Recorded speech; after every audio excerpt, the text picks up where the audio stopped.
My name is David DeBreeze. I'm a political science major, freshman political science major from Kansas City, Missouri. And I'm one of the thousands of students impacted intellectually and culturally by freshman seminar in the College of Arts and Sciences each year. Throughout the semester, students have the fortune of hearing lectures from faculty exemplars, many of whom are in the audience tonight, and each of whom help us understand the history of knowledge production by people of African descent and guide us on our paths to becoming transformative knowledge workers in our own right. Tonight's event is sponsored by the College of Arts and Sciences, its freshman seminar program, and it is our pleasure to introduce the Associate Dean for the Division of Fine Arts of the College of Arts and Sciences, Dr. Gwen Everett, who will offer a brief welcome to our guests, even as we imagine most of you, or all of you, are fully at home at Howard University. Her remarks will be followed by greetings from Dr. Anthony Buto, Provost and Chief Academic Officer of the University. Dean Everett.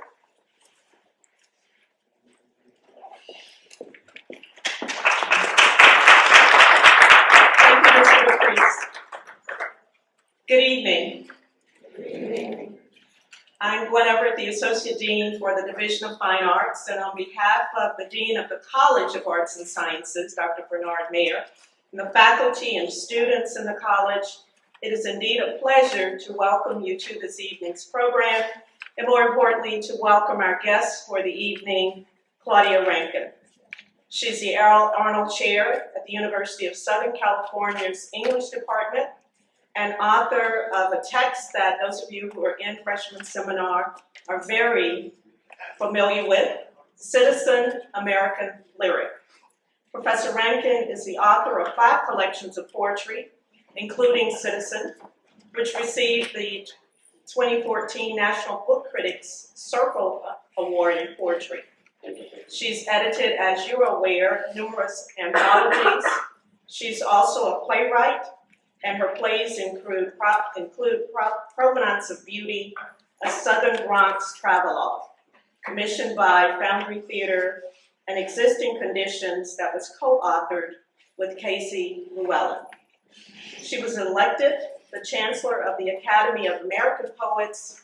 Her honors include fellowships from the Lannan Foundation and the National Endowment for the Arts.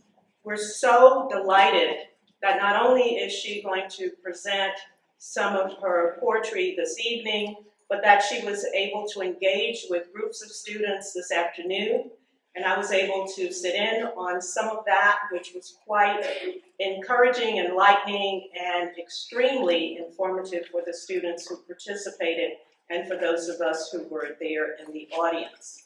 Tonight's program and those sessions extend a year-long conversation that began in January under the umbrella theme, Committed to Breathing, the Reconstruction Project.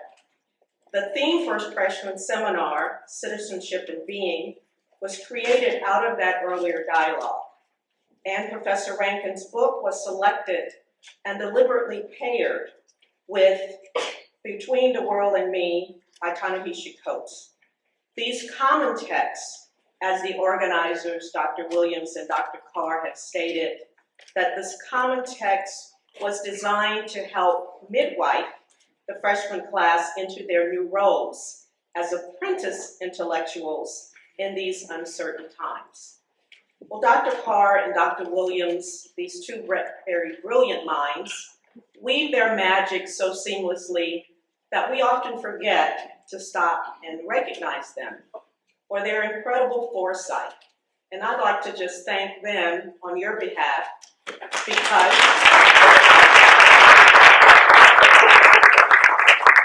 well, you may not realize it, but it's not on every college campus that you have this engagement. It's not on every college campus that these type of authors spend incredible time with you as students. Sometimes it's only reserved for graduate students, not freshmen. And sometimes even just faculty in postdoctorate activities. So not only do we recognize them for their ability to select these wonderful texts and to select them that even preceded the national acclaim that the books have received, but by pairing these phenomenal writers from different coasts, different genders, different origins, but who have very powerful, compelling voices at a perfect time and a perfect place here at Howard University. This is a historic moment. We're so pleased that you and the author and the organizers recognize that we're history in the making. So on behalf of the college and Howard University, I'd like to thank Professor Rankine for creating this incredible text that uses the power of imagination to wed experience and visions of a liberated future. We're living in a very critical time in America and in the world and in higher ed. Professor Rankine's work, your engagement, and that of your faculty with it is a testament to the indispensable power and the role of the arts, and we're so pleased that the organizers selected this historic theater as a place for this reading tonight. Thank you again for coming, and now I turn it over to the provost. Thank you. Good evening.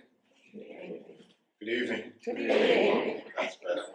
I can't see too far. I wanted to make sure I wasn't the only one in here. But it is truly an honor and a pleasure for me to welcome Professor Rankine this evening as part of this excellent series that Professor Williams and Professor Carr have assembled. So I want to, again, just before we go any further, just give them a round of applause for their work.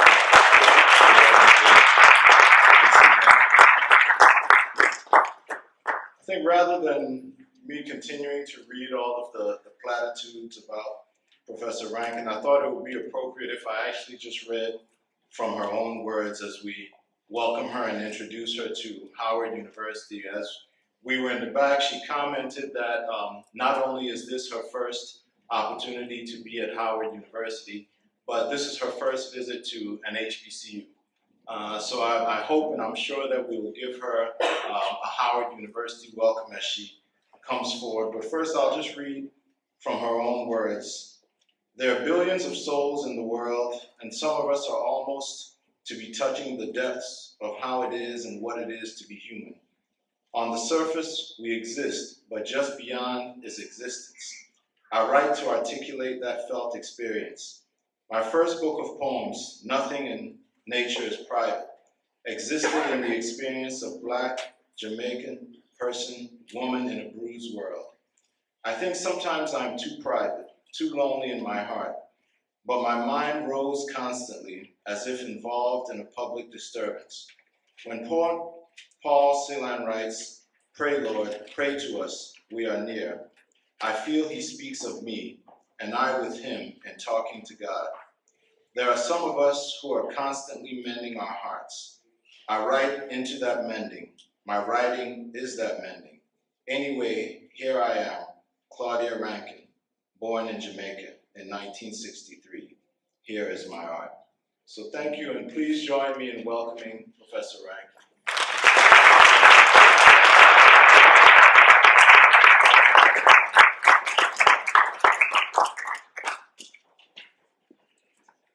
Don't worry, she'll be on it. All right. Well, thank you for that. So let's just go through a few housekeeping announcements before we get started.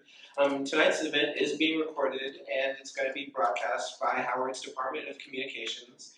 You are welcome to use social media throughout the event, just please silence your cell phones. And also no recording or flash photography of any kind, please. Tonight's format has been structured as a conversation with Claudia Rankine, with Dr. Dana A. Williams as her interlocutor. Following the conversation will be a 20-minute Q&A session, and following the Q&A session, Ms. Rankine will be available to sign copies of Citizen. To ensure that everyone who desires to have a copy of Citizen signed can do so, we ask that you refrain from asking for personalized signatures or requesting a picture. Thank you. And with those small but important details out of the way, please welcome Dr. Greg Carr, Chair of the Department of Afro-American Studies and co-coordinator for Freshman Seminar, to frame tonight's conversation with Dana Williams and Professor Claudia Rankine.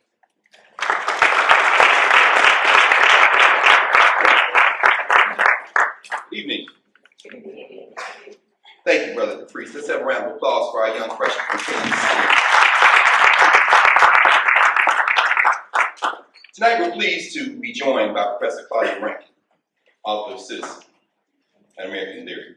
Citizen, written in the second person using poetry, essay, cultural criticism, and visual images, has been hailed by National Public Radio as a defining text for our time for its compelling explorations of, quote, everyday encounters with racism. It forces the reader, regardless of identity, to engage a narrative haunted by the deaths of Michael Brown, Trayvon Martin, and Renisha McBride, end quote. Professor Rankine comes to us tonight after spending a day-long scholar in residency as part of the College of Arts and Sciences freshman seminar and first-year writing programs. A number of the faculty participating in the writing program are here tonight, as well as members of the freshman seminar leadership team. Her work today has been similar and similarly preceded in recent years by residencies by Ngugi wa Thiong'o, when the freshman class read his text, Something Torn and New, by the Nobel laureate Wole Soyinka, when the freshman class read his text of Africa, and earlier this semester by Ta-Nehisi Coates, author of Between the World and Me. This semester, approximately 1,700 Howard University students are using the Coates and Rankine texts to address the freshman seminar's broad theme, citizenship and being. This theme, including Professor Rankine's visit, also purposefully extends the campus-wide dialogue began in January 2015, as you heard from our Associate Dean, under the banner Committed to Breathing, the Reconstruction Project. It is particularly relevant in the wake of events of the past several weeks at the University of Missouri, Yale University, Ithaca College, Claremont McKenna College, and our sister historically black college, Bowie State, among many other places. This year is a unique one for freshman seminar in the college in the sense that for the first time we selected 2 books as required reading for the class of 2019. As again, you heard Dean Everett mention Claudia Rankine's Citizen and Ta-Nehisi Coates' Between the World and Me. We were confident in our choices, but we had it affirmed at the National Book Festival earlier this fall when Professor Rankine herself suggested during the question and answer session that she would be interested in putting those 2 books in conversation. Of course, the students from freshman seminar here at Howard who went to the book festival to have their books signed and talk to her were all too happy to tell her that here at Howard, we were already doing just that. Tonight's conversation, too, is unique. As Dean Everett remarked, and as she has said, and it's evident in today's groundbreaking student symposium that you heard our provost and chief academic officer, Dr. Boutar, mention, this visit is unique for Professor Rankine. It's her first, and it certainly won't be her last. Only at Howard, however, is the conversation that she had today and the way that we had and will have it tonight possible. Only at Howard and perhaps her sister HBCUs could Professor Rankine have spent a day in conversation, prompted by papers delivered by students of African descent from Senegal, Puerto Rico, Trinidad and Tobago, and representing every region of the United States in a predominantly black academic space of the first order around the deepest questions of identity, race, class, and citizenship. Only at Howard might she feel challenged and inspired by 18 to 22-year-olds who have read her book closely and carefully, not as passing fancy or fad, but as a matter of pride, dignity, struggle, and literally as part of reading for their lives. Finally, only at Howard would the conversation that you're about to witness tonight be possible because Dr. Dana Williams works only at Howard. Because in her role as president of the country's oldest academic African-American Literature Association, the College Language Association, and there are several former officers. I see Dr. James Davis sitting here, one of them. Only because she is the president of that association, which represents the unbroken genealogy of black scholars who have taken the life of the word and mind seriously for the greater part of the 20th century and into the 21st, could this conversation be held in the way that it's going to be held. Dr. Williams is the one who suggested Citizen for freshman seminar shortly after the book's publication last fall, just as we were finishing up in freshman seminar W.E.B. Du Bois's book, The Education of Black People. Tonight, we convene a stellar example of what Du Bois dreamed would be part of the field and function of the historically black college and university. So a quick word of introduction, and you've heard our provost, and you've heard our associate dean mention her, but let's do it one more time for the record, because it's good for black people to recognize black people doing incredibly stellar work in our time. Claudia Rankine. the author of 5 collections of poetry, and a few of them are on sale back there thanks to Howard University Bookstore, including Citizen, an American Lyric, and Don't Let Me Be Lonely. 2 plays, including Providence of Beauty, a South Bronx travelogue. I mentioned that. I thought I heard the Associate Dean mention something about bringing her back, maybe do some work with the theater department, so we'll see. The Racial Imaginary, Writers on Race in the Life of the Mind.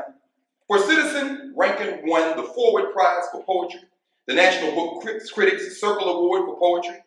Citizen was also nominated in the Criticism category, making it the first book in the award's history to be a double nominee. The Los Angeles Times Book Award, the Penn Open Book Award, and the NAACP Image Award. A finalist for the National Book Award, Citizen holds the distinction of being the only poetry book to be a New York Times bestseller in the non-fiction category. Among her numerous awards and honors, Rankine is the recipient of the Poets and Writers Jackson Poetry Prize and fellowships from the Lannan Foundation and the National Endowment of the Arts. She lives in California and is the Ariel Arnold Chair in the University of Southern California's Department of English. Engaging here tonight as interlocutor, Dr. Dana A. Williams, a specialist in contemporary African American literature. Dr. Williams earned her bachelor's degree in English from Grambling State University in Grambling, Louisiana in 1993, her master's from Howard University, and her PhD in African American literature from Howard University.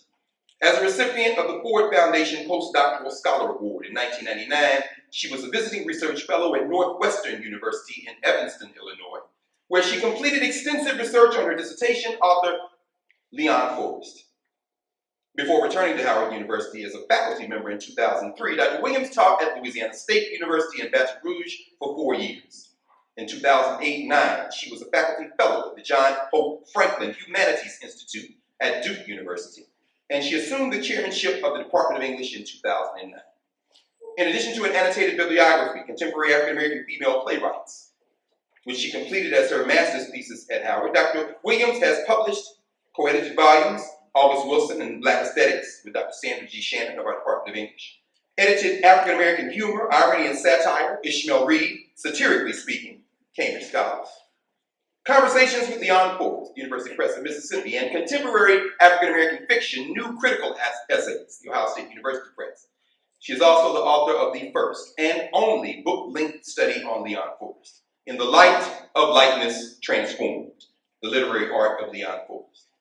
In addition to her book projects, Dr. Williams has published articles in CLA Journal, the African American Review, Bulletin of Bibliography, the Langston Hughes Review, Zora Neale Hurston Forum, Studies in American Fiction, International Journal of the Humanities, and Profession. She currently serves, as I have said, as the president of the College Language Association, the oldest and largest Black professional and academic organization of professors of English and foreign languages.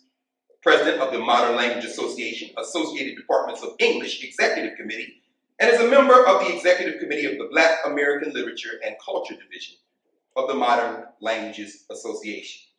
So without further ado, in the historic venue of the Ira Aldridge Auditorium and Theater, let us welcome Professor Claudia Rankine to be engaged by Dr. Dana A. Williams.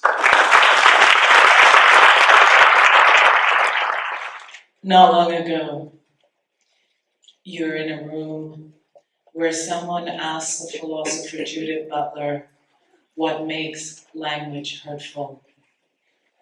You can feel everyone lean in. Our very being exposes us to the address of another, she answers. We suffer from the condition of being addressable. Our emotional openness, she adds, is carried by our addressability. Language navigates this. For so long you thought the ambition of racist language was to denigrate and erase you as a person. After considering Butler's remarks, you begin to understand yourself as rendered hypervisible in the face of such language as. Language that feels hurtful is intended to exploit all the ways that you are present. Your alertness, your openness, and your desire to engage, actually demand your presence. You're looking up, you're talking back, and as insane as it is, saying, please. So some of you might know the way some of this book got put together was through conversation. I called up friends, I have a few of those, and I called them up and I said, can you describe to me an incident where you were encountering a colleague or a friend or in the course of a normal day and suddenly something was said to you and you understood it to be calling you out in terms of your race. And the introduction of racism would derail that moment. So I'm going to read to you a few of the stories that were told to me. In line at the drugstore, it's finally your turn, and then it's not. As he walks in front of you and puts his things on the counter. The cashier says, "Sir, she was next." When he turns to you, he is truly surprised. "Oh my God, I didn't see you." "You must be in a hurry," you offer. No, I really didn't see you." The woman who told me that story she's probably 6 foot. African American woman. And a lot of, I was told of many versions of this sort of scenario where people just go forward as if you weren't standing there. But what I loved about her telling me this was when she said, "You must be in a hurry." And I thought, why did she say that? And I spent a lot of time kind of walking my dog and thinking, why did she say that? And then I realized she was giving him a way out.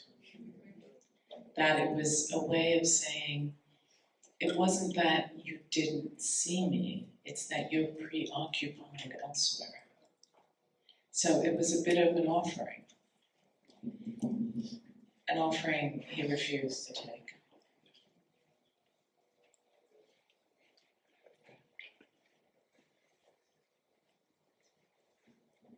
You wait at the bar of the restaurant for a friend, and a man wanting to make conversation, nursing something, takes out his phone to show you a picture of his wife. You say, Bridge, that she is beautiful. She is, he says, beautiful and black like you. I know, those are those funny moments you're like, excuse me? Pardon me?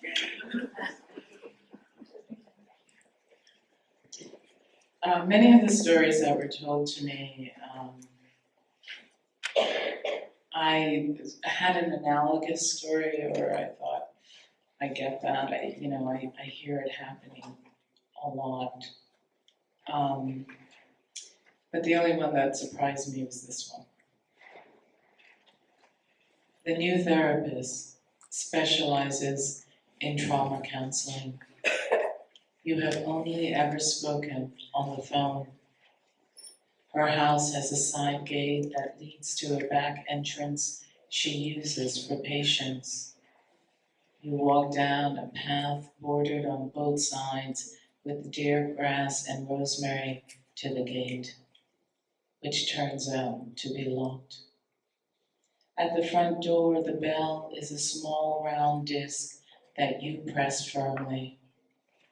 When the door finally opens, the woman standing there yells at the top of her lungs, "Get away from my house, what are you doing in my yard?" It's as if a wounded Doberman Pinscher or a German Shepherd has gained the power of speech. And though you back up a few steps, you manage to tell her you have an appointment. You have an appointment, she spits back. Then she pauses. Everything pauses. "Oh," she says, followed by, "Oh yes, that's right, I'm sorry, I'm so sorry." And that was told to me by a professor in Northern California. And I said to her, "Then what happened? What did you do?" And she said, "I went to the appointment." Which, I kind of understand, I understand it, because I have to say I probably would have gone to the, you make your way all the way somewhere, and somebody says something like that to you, and even though you are going to be in a transaction with them where you're going to pay them for the time that they spend with you, you still go forward. And so she did. She went to the appointment, and then she went home, and then she wrote a letter to the woman saying, "I'm not ever coming back." But she said, the letter came after the tears. So those moments, they take their toll, as they say.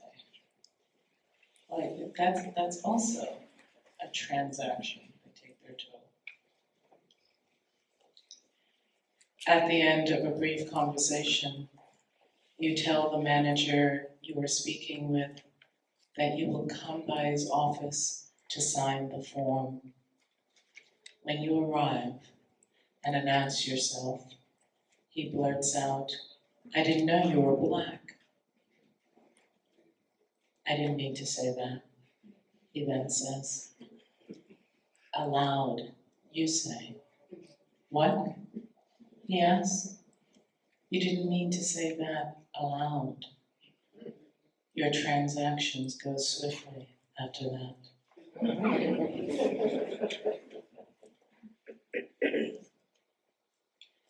A friend tells you he has seen a photograph of you on the internet, and he wants to know why you look so angry. You and the photographer chose the photograph he refers to because you both decided it looked the most relaxed. Do you look angry? You wouldn't have said so. Obviously, this unsmiling image of you makes him uncomfortable, and he needs you to account for that. If you were smiling, what would that tell him about your composure in his imagination?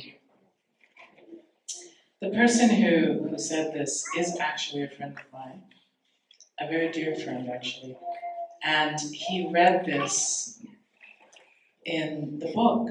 I didn't say to him, "I'm putting it in the book arrived," and he read it. And then he called me up, and he said something which I actually hold dear, and it makes me like him even better as a friend. He said, "Oh, I read your book and I saw that, and I figured something out." And I said, what did you figure out?" And he said, "Oh, you push people away so you can bring them closer." And for me, that was a very profound moment. I didn't really experience it as pushing him away. I just experienced it as looking at what he said. But I think in his world, the idea of understanding my emotional space allowed him to come closer once he understood why I might find it offensive that he feels that as a black woman I should be smiling at him.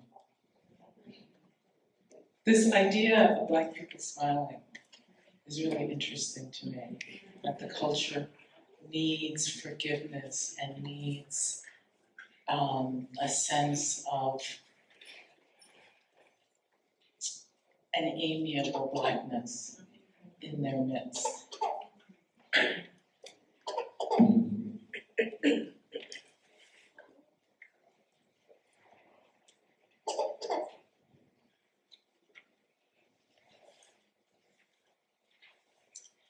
Yesterday called to say we were together and you were bloodshot. And again, the day carried you across a field of hours, deep into dawn, back to now, where you were thankful for what faces you, the storm. The days sigh as the day shifts its leaves, the wind a prompt against the calm you can't digest. Blue ceiling calling a body into the midst of azure, oceanic, as ocean blushes the blues it can't absorb, reflecting back a day, the day phrase. Night, not night, this fright passes through the eye, crashing into you. Is that you? Yes, it's me. Clear the way. Then hold me clear of this that faces the storm carrying me through dawn, not knowing whether to climb down or up into its eye. Day, hearing a breath shiver. Whose are you? Guardrail, spotlight, safety lock, airbag, fire lane, slip guard, night watch. Far into this day are the days this day was meant to take out of its way. An obstacle to surrender. Dusk in dawn, held open, then closing, then opening, a red-tailed hawk. Dawn at dusk, dusk at dawn, taking over blue, surveying movement against the calm. Red sky at morning, whose are you?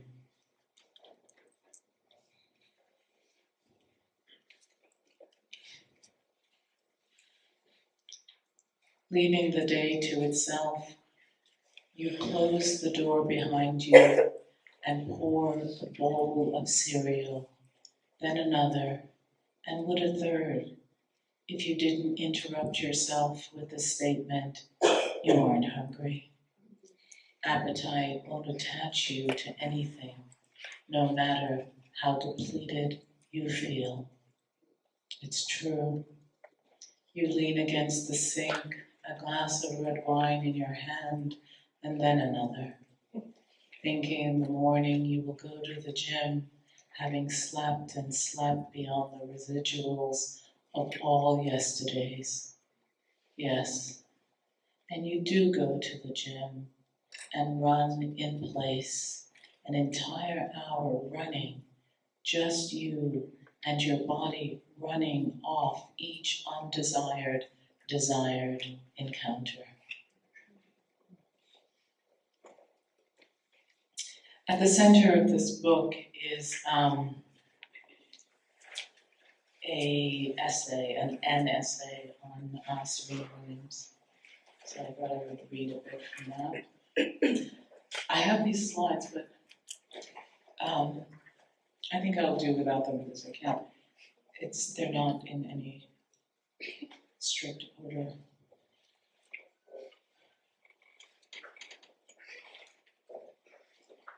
What does a victorious or defeated Black woman's body in a historically white space look like? Serena and her big sister Venus Williams brought to mind Zora Neale Hurston's "I feel most colored when I'm thrown against a sharp white background."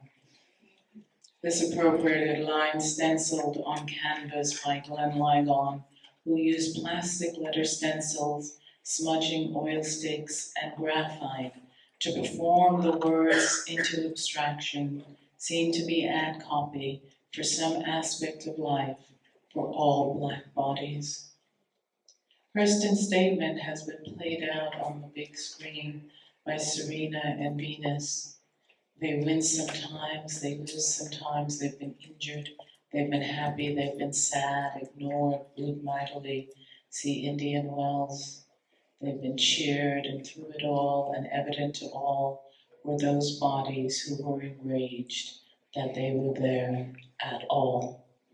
Graphite against a sharp white background. For years, you attribute to Serena Williams a kind of resilience appropriate only for those who exist in celluloid. Neither her father, nor her mother, nor her sister, nor Jehovah her God, nor Nike Camp could shield her ultimately from people who felt her Black body didn't belong on their court, in their world. From the start, many made it clear Serena would have done better struggling to survive the two-dimensionality of a Millet painting rather than on their tennis court. Better to put all that strength to work in their fantasy of her working the land, rather than be caught up in the turbulence of our ancient dramas, like a ship fighting a storm in a Turner seascape. I met Serena this summer. It was quite a treat for me. I don't know about for her, but it was a treat for me.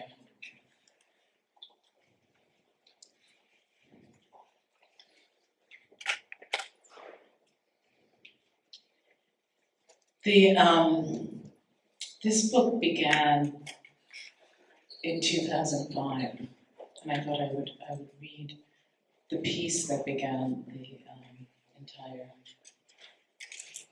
exercise of writing this book. So August 29, 2005, Hurricane Katrina. And the script that I'm about to read, for the most part, are statements that were made by people on CNN. So in the days leading up, and then Katrina happened, and the storm happened, and then the days following. Hours later, still in the difficulty of what it is to be just like that, inside it, standing there, maybe waiting, maybe waving, standing where the deep waters of everything backed up, one said, climbing over bodies, one said, stranded on a roof, one said, trapped in the building. And in the difficulty, nobody coming. And still someone saying, who could see it coming? The difficulty of that.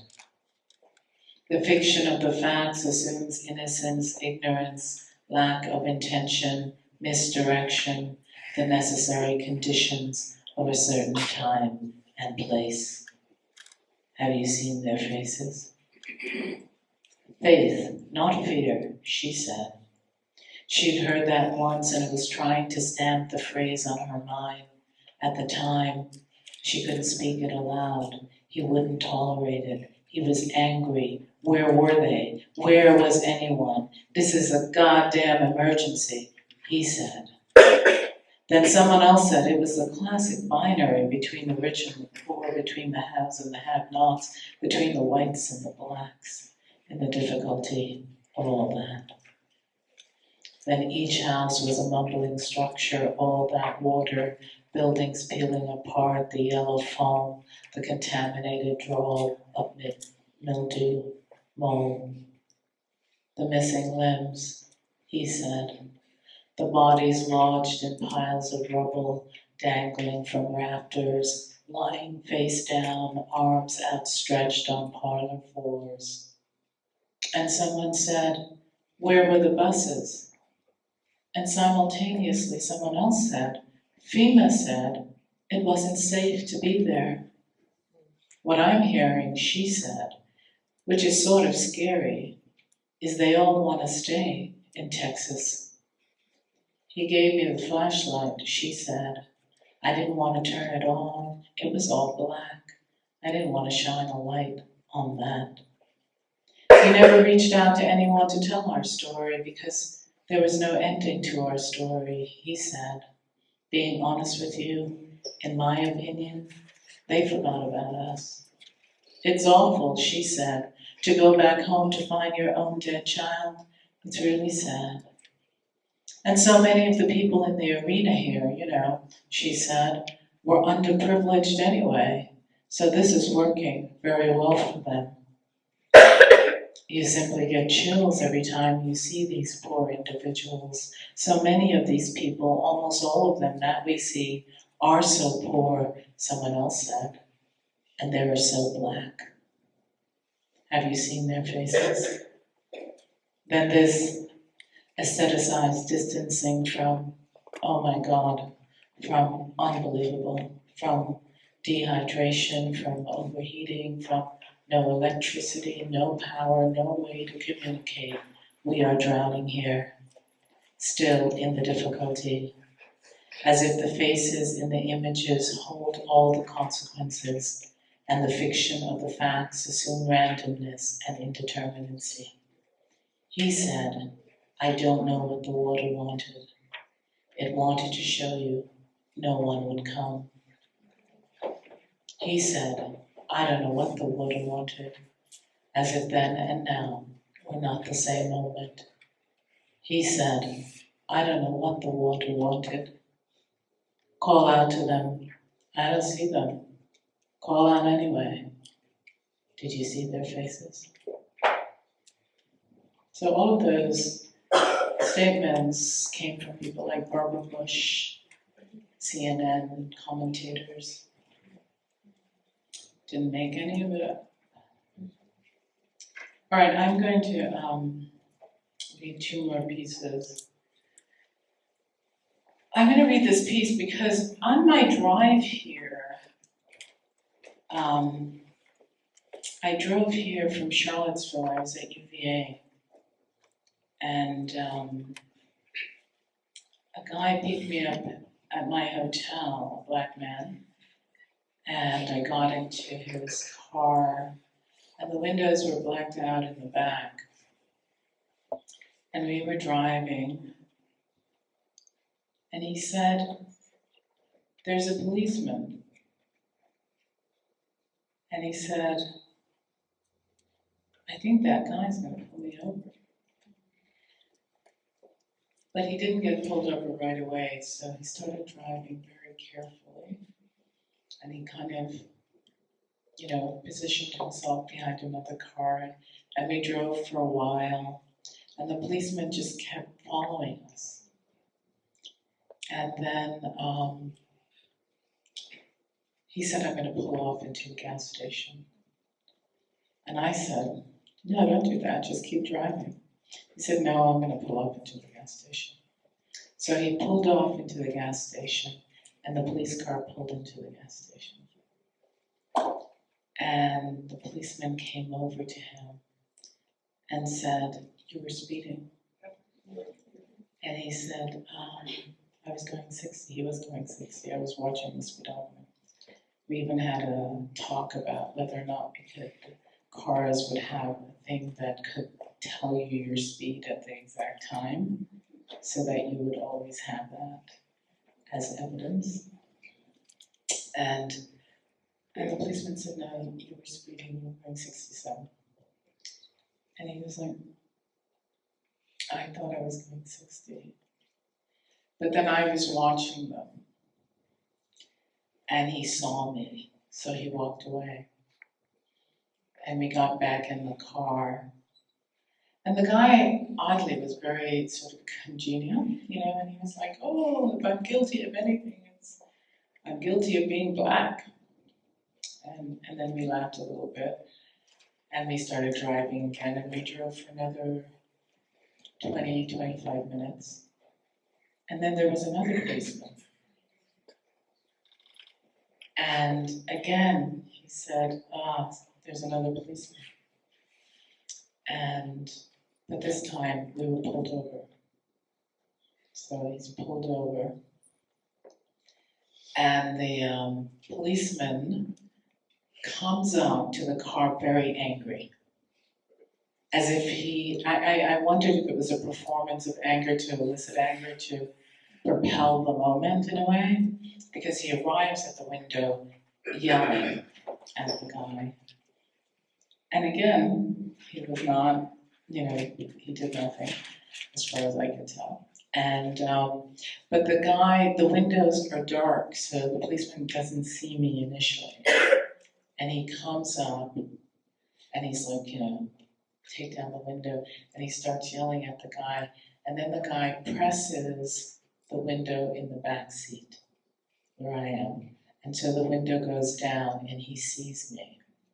But he's just asked the guy for his license and registration, but the minute he sees me, he just walks away, which to me suggested there was never any reason for the stop, because he no longer was interested in the license and registration. He was just not interested in having a witness to his behavior. And then the driver said to me, "It's a good thing you're here." And then I kept thinking about him driving back, because it's like over a 2-hour drive from there to here.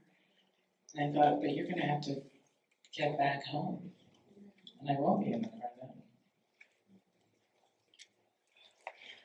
I knew whatever was in front of me was happening, and then the police vehicle came to a screeching halt in front of me, like they were setting up a blockade. Everywhere were flashes, a siren sounding, and a stretched out roar. "Get on the ground. Get on the ground now." Then I just knew. And you're not the guy, and still you fit the description, because there is only one guy who is always the guy fitting the description. I left my client's house knowing I would be pulled over. I just knew. I opened my briefcase on the passenger seat just so they could see. "Yes, officer" rolled around on my tongue, which grew out of a bell that could never ring, because its emergency was a tolling I was meant to swallow. In a landscape drawn from an ocean bed, you can't drive yourself sane. So angry, you are crying, you can't drive yourself sane.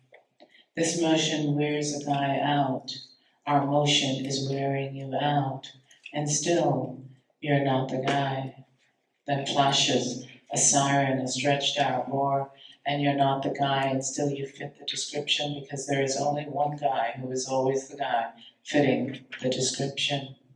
"Get on the ground. Get on the ground now." I must have been speeding. No, you weren't speeding. I wasn't speeding. You didn't do anything wrong. Then why are you pulling me over? Why am I pulled over? Put your hands where they can be seen. Put your hands in the air. Put your hands up. Then you're stretched out on the hood, then cuffed. Get on the ground now. Each time it begins in the same way, it doesn't begin the same way. Each time it begins, it's the same. Flashes, a siren, the stretched out roar. Maybe because home was a hood the officer could not afford, not that a reason was needed. I was pulled out of my vehicle, a block from my door, handcuffed and pushed into the police vehicle's back seat, the officer's knee pressing into my collarbone, the officer's warm breath, vacating a face, creased into the smile of its own private joke. Each time it begins in the same way. It doesn't begin the same way. Each time it begins, it's the same. "Go ahead and hit me, motherfucker," fled my lips, and the officer did not need to hit me. The officer did not need anything from me, except the look on my face on the drive across town. You can't drive yourself sane. You're not insane. Our motion is wearing you out. You're not the guy. This is what it looks like. You know this is wrong. This is not what it looks like. You need to be quiet. This is wrong. You need to close your mouth now. This is what it looks like. Why are you talking? You haven't done anything wrong, and you're not the guy, and still you fit the description, because there is only one guy who is always the guy fitting the description. In a landscape drawn from an ocean bed, you can't drive yourself sane. So angry, you can't drive yourself sane. The charge the officer decided on was exhibition of speed. I was told after the fingerprinting to stand naked. I stood naked. It was only then I was instructed to dress, to leave, to walk all those miles back home. And still, you're not the guy. And still, you fit the description, because there is only one guy who is always the guy fitting the description. That piece, for the most part, was told to me by a friend who's a lawyer in LA. And I asked him why he walked home. Because they pulled him over. He lives in Beverly Hills. They pulled him over. Then they drove him to Compton. And they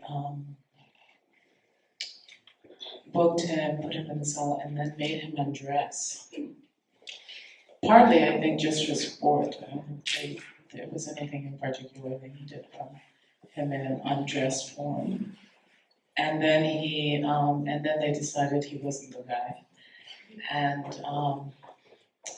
they let him go. And I said, well, why don't you just call somebody to pick you up? And he said, I was just so angry. I just needed to walk it off. Walk it off. All right, I'm going to end with this piece. It's, I walk a lot of it in this talk, actually. At home in California, I live by a mountain. And so in the mornings I take my dog up the hill. It's about a 2-hour walk. And I go with a friend. And one day I said to her, tell me something you do. And you know when you're doing it because you're white.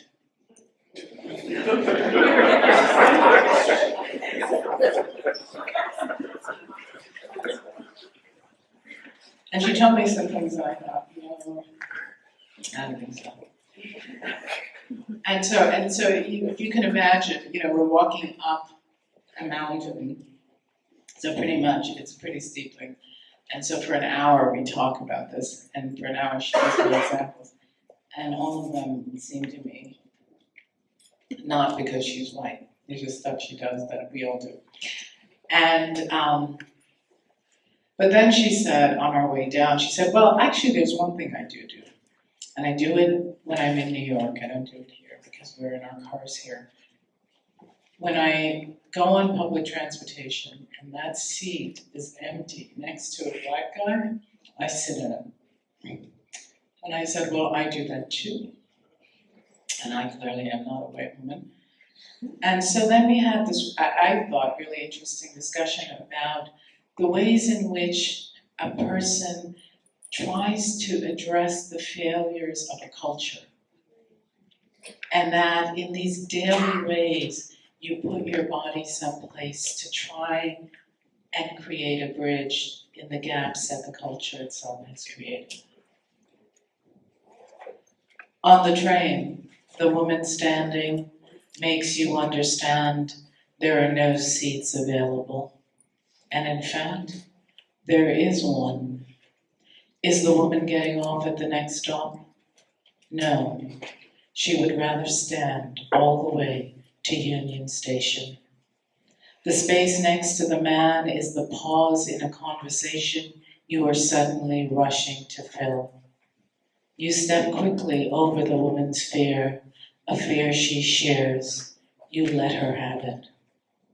The man doesn't acknowledge you as you sit down because the man knows more about the unoccupied seat than you do. For him, you imagine it is more like breath than wonder. He has had to think about it so much, you wouldn't call it thought. When another passenger leaves his seat and the standing woman sits, you glance over at the man. He's gazing out the window into what looks like darkness. You sit next to the man on the train, bus, in the plane, waiting room, anywhere. He could be forsaken. You put your body there in proximity to, adjacent to, alongside, within. You don't speak unless you are spoken to, and your body speaks to the space you fill, and you keep trying to fill it, except the space belongs to the body of the man next to you, not to you. Where he goes, the space follows him. If the man left his seat before Union Station, you would simply be a person in a seat on the train. You would cease to struggle against the unoccupied seat. When, where, why, the space won't lose its meaning.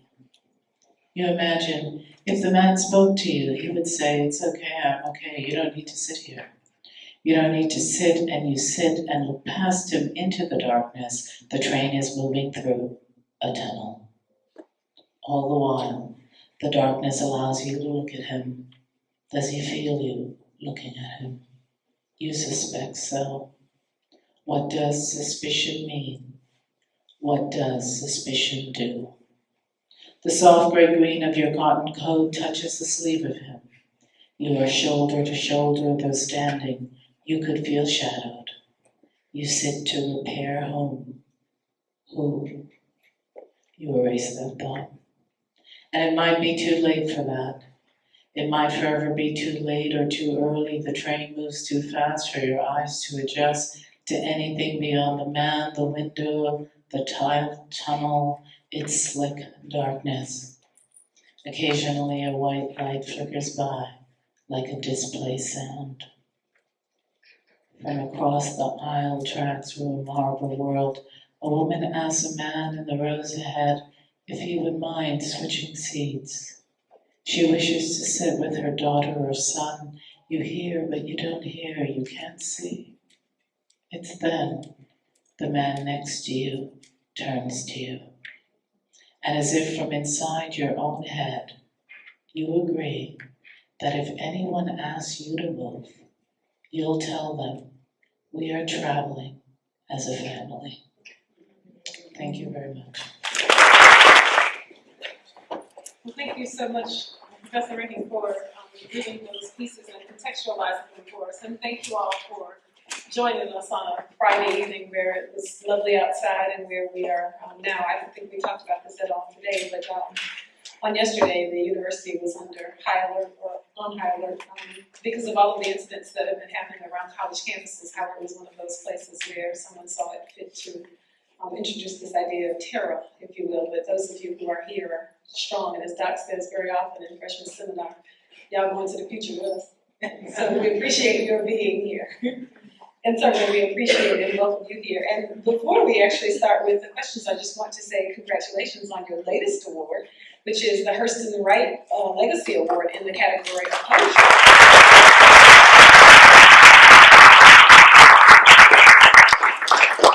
And I also want to take this opportunity to acknowledge our the executive director. I sit on the advisory board for Hurston Wright, but had nothing to do with the judging, although I agree. But the executive director of Hurston Wright Foundation, Ms. Darlene Taylor, is here as well.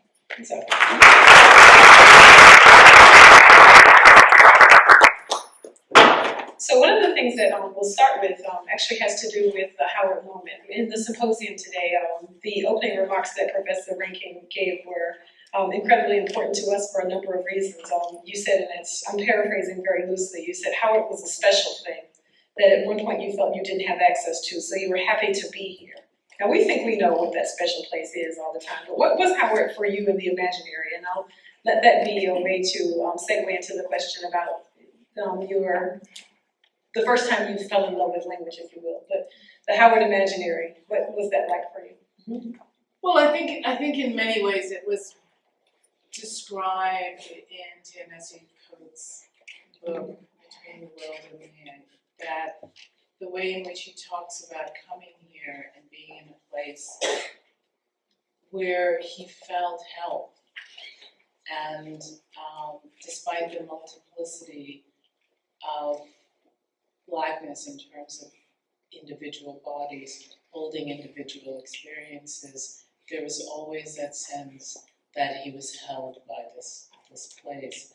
And at some point in that book, I remember he talks about being with his son in Brooklyn and not having money, and his dad coming and giving him money, and his aunt is coming and giving him money, and he says he wanted his son to know that had happened despite their financial security now, because he always wanted them to know that they had people, that he had people. And for me, I felt that Howard was the extension of that people moment for him in the book. So that's what I mean. Okay. That I've been in, I went to Williams and Columbia, and I felt like I got a very good education, but it wasn't that, I didn't have that same relationship to the space. Since we're actually talking about the two books that our freshmen read for this semester, this incoming class, Between the World and Me and Citizen, I remember seeing and was terribly jealous that I wasn't able to go at the New Yorker Festival, that there was a panel that I think was you, Ta-Nehisi, and David Simon from The Wire. Do you remember a lot about that conversation in terms of, I think Jelani, I can remember, who also went to Howard, was supposed to moderate that conversation. It was, the title of it was a play on Baldwin, The Fire This Time, Black in America.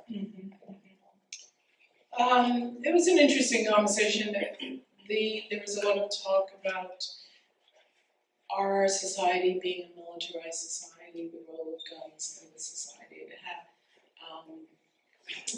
So much of the talk sort of centered around that. But it was a long time ago. I'm waiting for, and I think we all are in some ways, we're waiting for the New Yorker to make those available. As we also mentioned earlier at the National Book Festival, we were also telling the students who weren't able to make it that C-SPAN streams everything very quickly, and of course they haven't yet. So we're waiting for the National Book Festival talk and for that New Yorker talk. But along those same lines, I was thinking about, or the earlier question anyway, when were you first aware of the power of language? The way that you were thinking about this in your imagination?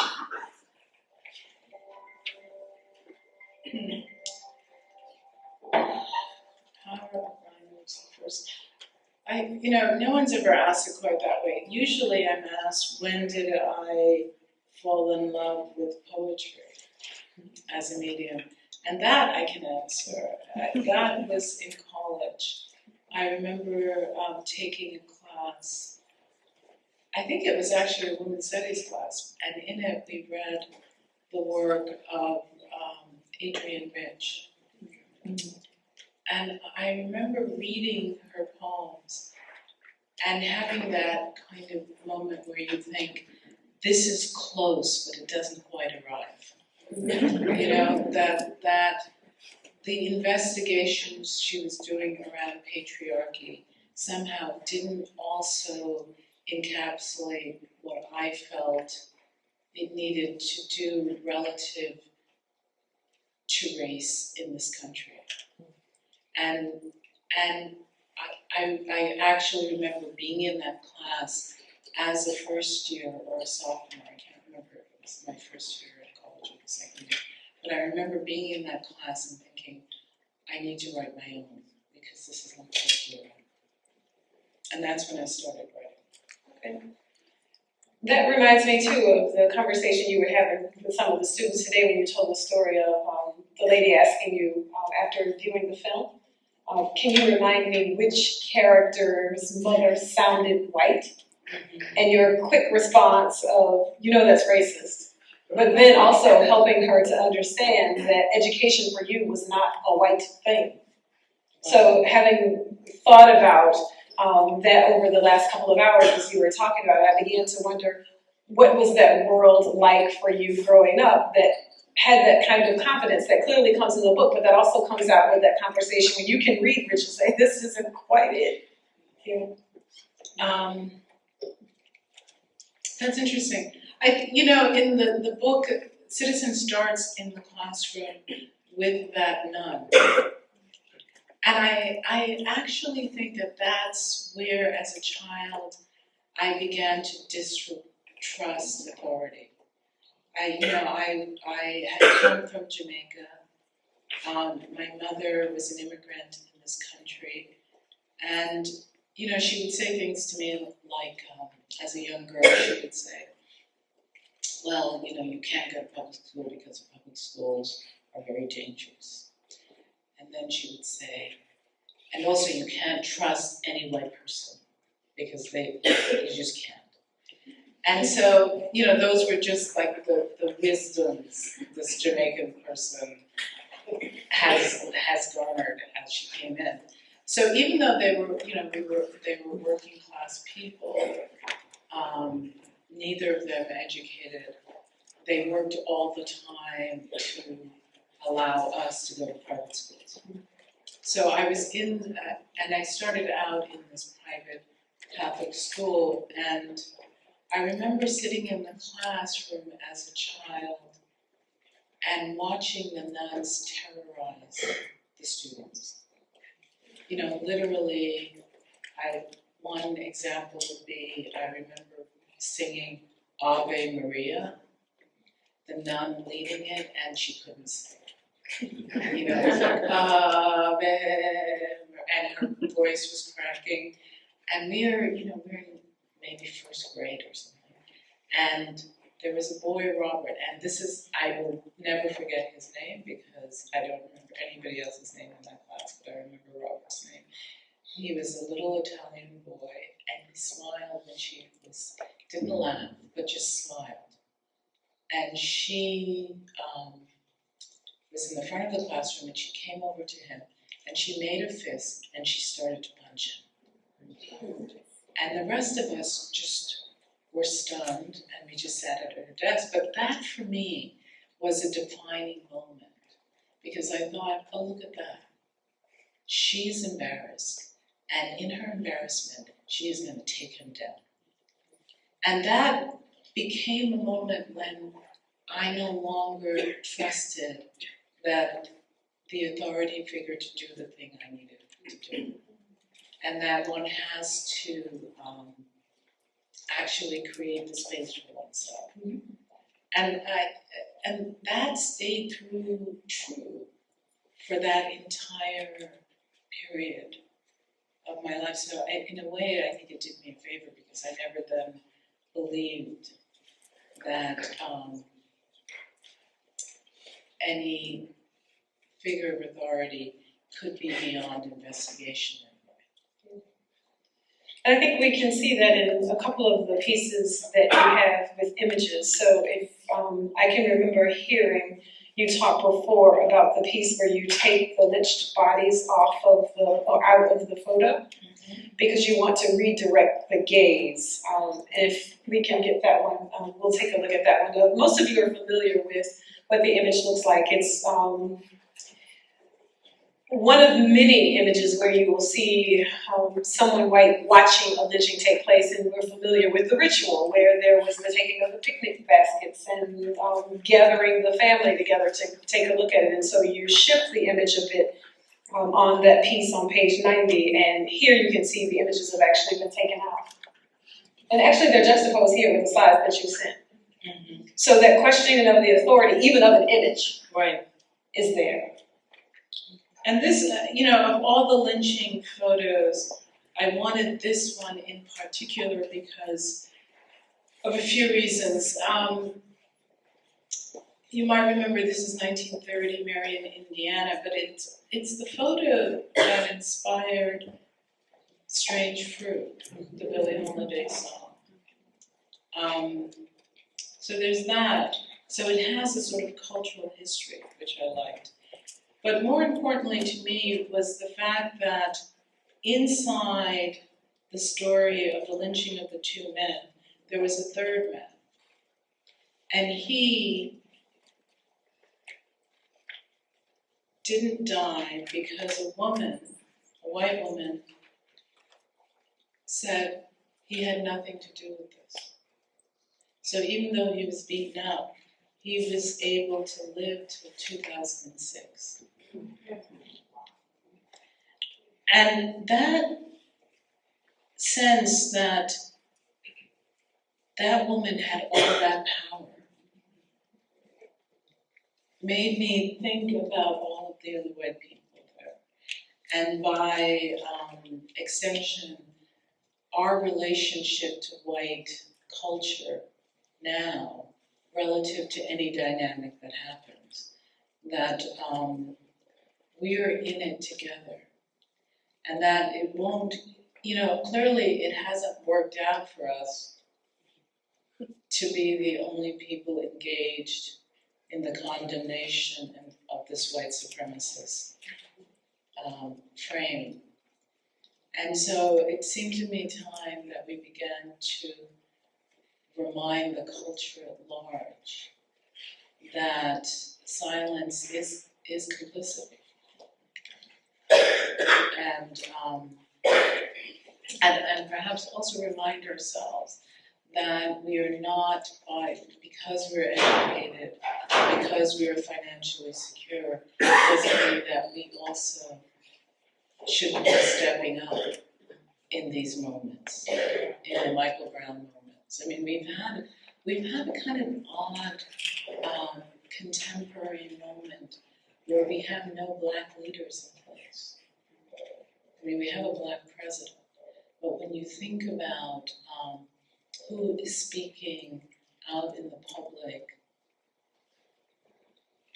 there is, my fantasy is that Michelle Obama is going to be that person in a minute.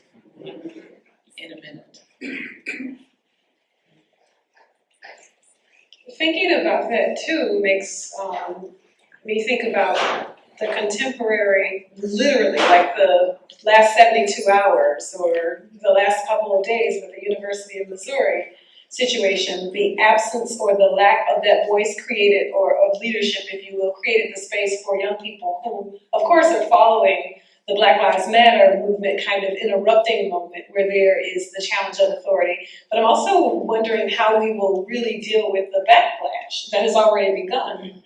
Not just from Missouri, but then, of course, the protests that are happening on the campuses of Yale and actually at Claremont, where you were working at one point, and Ithaca in New York. So you see any number of resistance movements happening on college campuses. And one of the favorite, or one of the things that I thought was probably most clearly designated was on Twitter, and 140 characters will force you to be precise, right? So someone said decolonizing higher education or decolonizing the college. That doesn't come without consequences though. So how do we begin to deal with the backlash?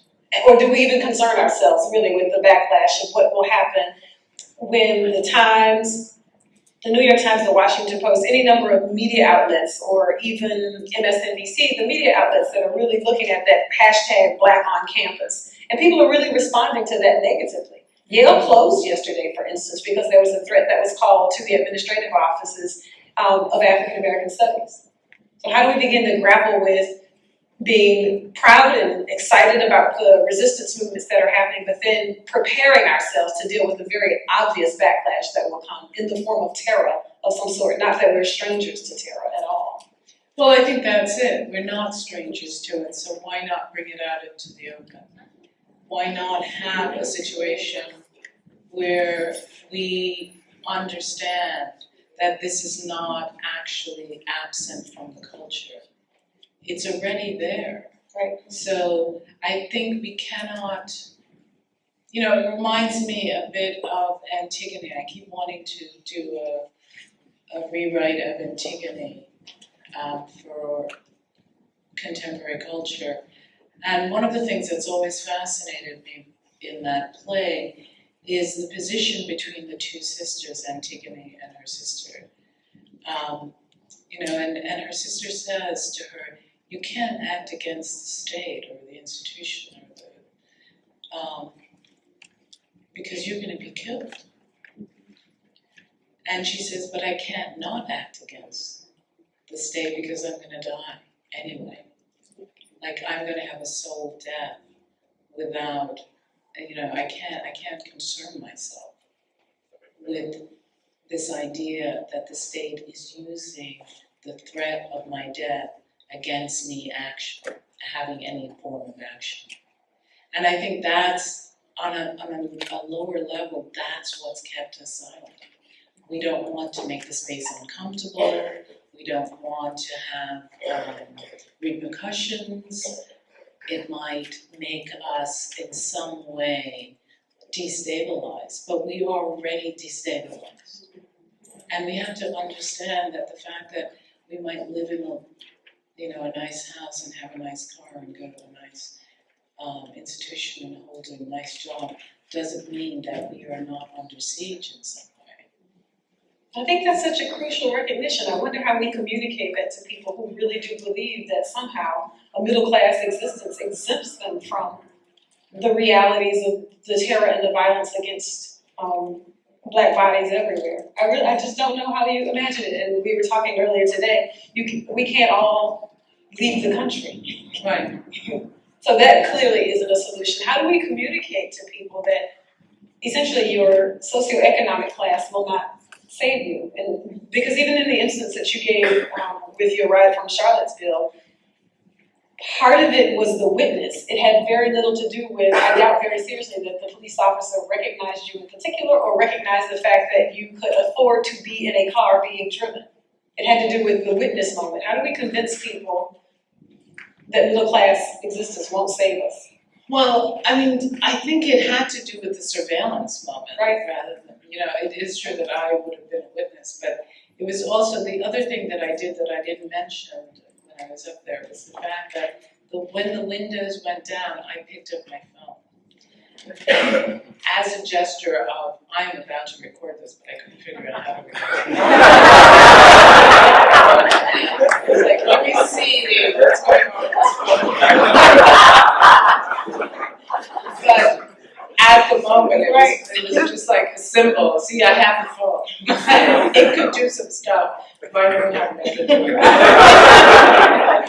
But I think that sense of surveillance, which is a very sad way to have to go about one's life, but I think that is real. He has no idea who I am, but I think that the sense that there would be another voice, it wouldn't just come down to his voice versus the driver's voice. In terms of how do you get people to understand? I don't know. I mean, I don't know how we couldn't understand when we hear somebody like Trump saying the things that they say.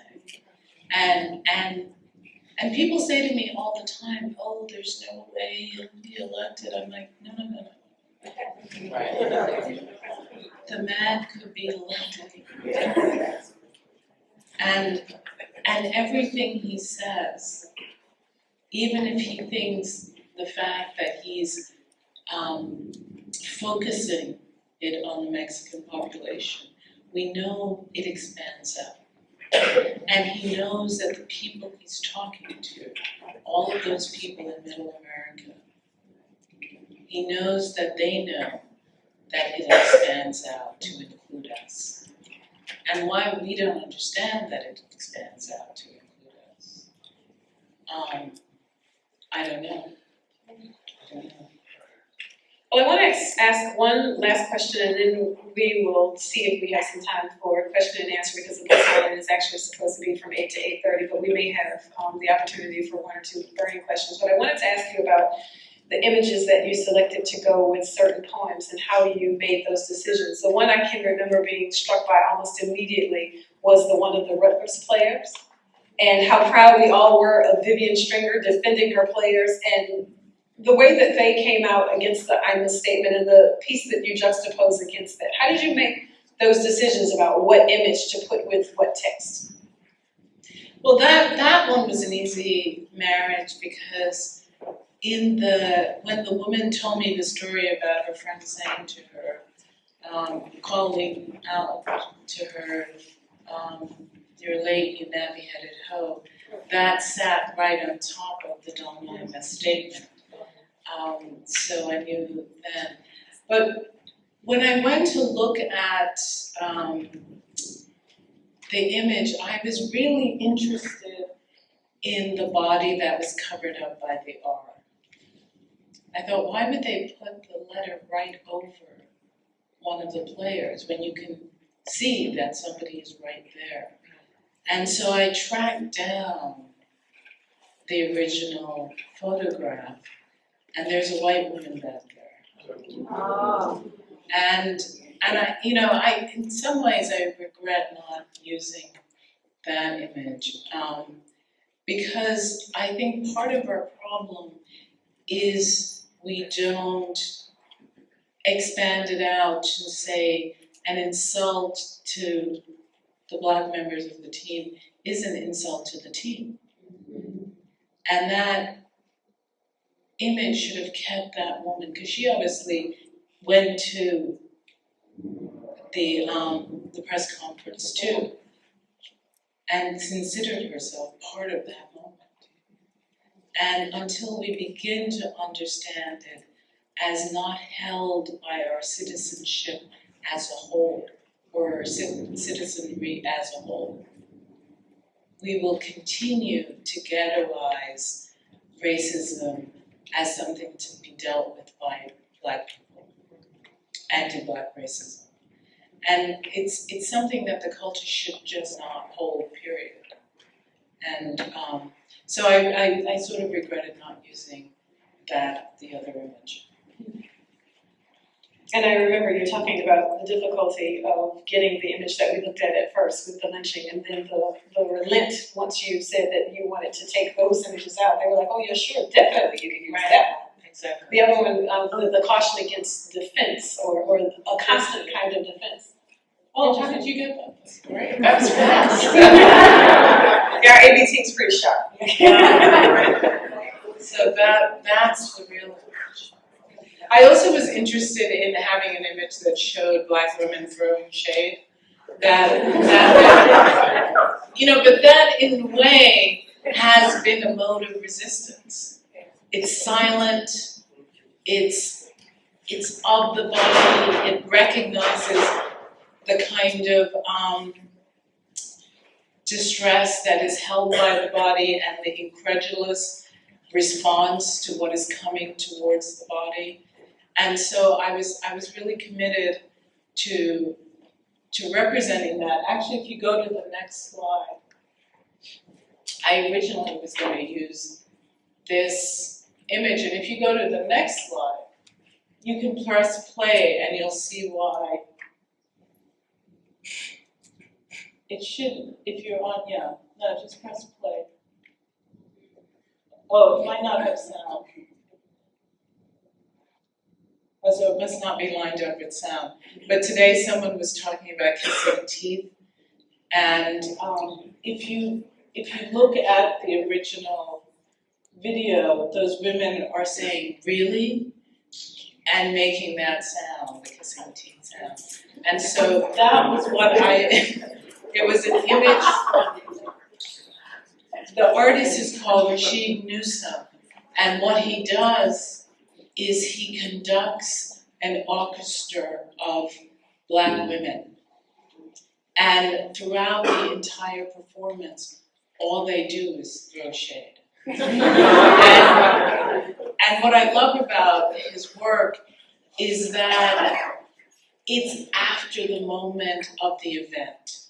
So the event is outside of the performance.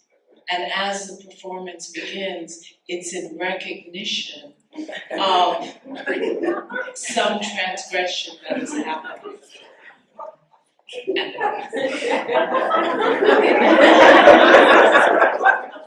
So that was what was going to be used, but then right around the same time, the Don Imus thing happened. And so I went instead to the actual thing, the Rutgers women. Nasha is going to take the microphone to this side, and we'll take a couple of questions, no more than 3, if you will, because it's been a long day. We're greatly appreciative and respectful of your time, but as you're lining up for questions, I'll close with the appreciation that we feel, and with one thing that one of the students recognized very early on in terms of reading the 2 texts together. So the student says, as though we hadn't peeped this ourselves, if you will, she said, did you know there are 2 narrations of a similar event between the two books? And I said, actually, I did. So the narration that you have on page 17, where this man knocks the person's son over in the subway, ends like this. The beautiful thing is that a group of men began to stand behind me like a fleet of bodyguards, she says, like newly found uncles and brothers. And in that particular instance, there is the defense of the person who bumps into the son. And in the COAS text, we see Ta-Nehisi really relaying the instance where this white woman bumps into his son and how assaulted he feels, and how he has to explain that to his son a little bit later, and that he can't gather himself until later. So while the books are indeed in conversation, part of what the student said is, that's the one that I want to be. But you never know. In those moments, you never know whether or not it'll take a minute to recover, because Ta-Nehisi's response is, of kind of aggressive attack, and you have to negotiate between that aggression and manage that aggression with a full awareness of the Black body, or a woman who, interestingly enough, doesn't regard the fear of her body in the same way, even as she's also a mother protecting. So that student in particular said, please tell her thank you, because that's the one. And that's what I would like to think that I would have done, but I probably would have to manage myself in that way as well. So we'll take these questions, and then we'll do the book signing. And the books are available in the lobby for purchase. We ask you not to flock there all right away. You'll have plenty of time to get them, and we'll sign them actually on the stage, and we'll do a lineup there as well. But if you could begin and just give us your name and a little bit of information about yourself, although I know you like it. Hello, my name is London Davis. I'm a freshman biology major from Houston, Texas. And I was just curious if you had a comment or response to the young lady whose video has now gone viral for reading your text during the recent Donald Trump speech. And we talked about that too, but it wasn't your session. London actually presented today, and then another session with the students, we talked about that. So let's let these folks hear their response as well. Well, my feeling, I loved the fact that she would not let decorum manage her. The response of the white couple who leaned over to her and said, put the book away, don't, whatever they said to her. And she was like, no, this is my appropriate response, and it is not in any way infringing on your freedom to be. So I will continue to do what I want to do. So it's nice that she was reading Citizen, but more I'm really interested in her refusal to be bullied into somebody's notion of decorum. I found that really fantastic. I mean, one of the ways in which she, in a sense, comes out of the Black Lives Matter movement, because that's really been the form of that movement. All of these young people saying, I'm going to put my body in a place that will disrupt the normal course of this moment. And without infringing on your ability to do whatever it is you're doing. Yes, ma'am. Hello, my name is Zanzo Dalili. I'm a class of 2009 Howard alum. I'm an early childhood educator currently, and I live in the DC area. And my question is that you write on a wide, very diverse range of subjects. From plot, you talk about a journey through reluctant motherhood. And in Citizen, you talk about pretty much the issues that we experience being Black in a white space. And I was just wondering if you have noticed a difference if, however, the content of your work has affected the way it's been received by critics and audiences, if there's been. Well, certainly Citizen has a kind of public recognition that the other books didn't have. But, it was funny, I was thinking, I had sort of forgotten this, but my last book, Don't Let Me Be Lonely, came out during the second Bush administration, I believe. And people were handing them out at bus stops. Because many of the same kinds of incidents are documented in Don't Let Me Be Lonely. So during that presidential election, there was a group in Michigan that bought a number of copies of Don't Let Me Be Lonely and took them to bus stops and started handing them out as a form of resistance in some way. So it was a different version of what happened at the Trump rally, but it has happened. And that book I've always thought of it as having a kind of sleepy, underground readership. And all of those people, I think in the very beginning, catapulted Citizen into the public sphere, because I think they had been waiting for Citizen. Dr. Jones and I were talking about that last night for dinner when we were with another faculty member who was visiting, saying that Don't Let Me Be Lonely kind of washes over you. So Citizen was this kind of birth of that washover. So the texts are in conversation. And I do think that Kirk has some of those as well. So, and the thing that you said earlier today in the session, that reading is its own form of activism. And indeed, the passing it out at the bus stop is one of those moments, not just of resistance, but of activism in and of itself, to prepare the self to be ready for the next thing. Yes, ma'am? Hello.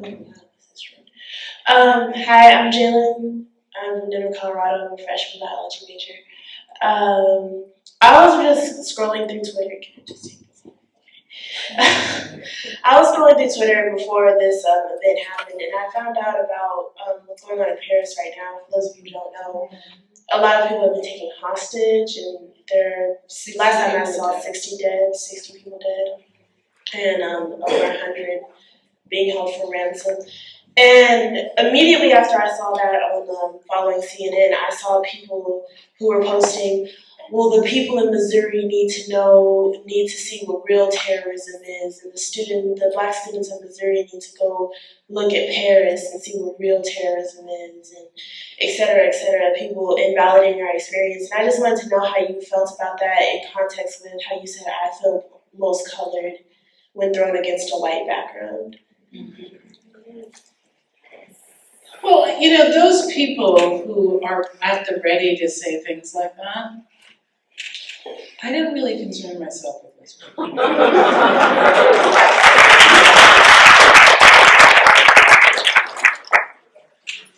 Because they would say something else. It's not, they're just waiting. They're waiting to frame things in a way. It's not about a relative situation. It's about a kind of hatred that they're already inhabiting. And so I feel like I have X amount of energy, and I'm not interested in engaging what cannot be engaged. But I'm interested in that moment only as a moment that I could then refer to in the building of another context. So as a writer, I would hold on to that moment, but not in terms of the engagement, but more in terms of the ways in which the moment belongs to the culture. And I might need that moment to build something else. And in terms of Paris, it's devastating. And I really, the two things, this Palestinian-Israeli conflict,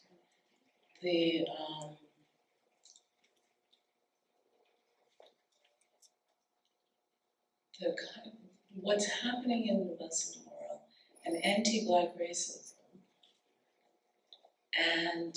so it's more than two things, these things, and misogyny at the level that it exists against the female body, those things, it's amazing how they just are holding on in a culture that I don't, you know, I sometimes I lie in bed at night and I think about why those things.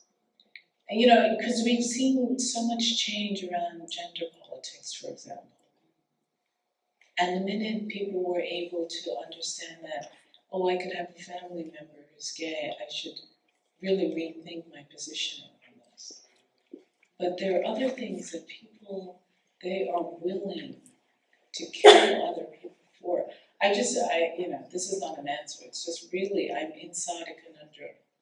And it is from that position that I will probably write the next thing.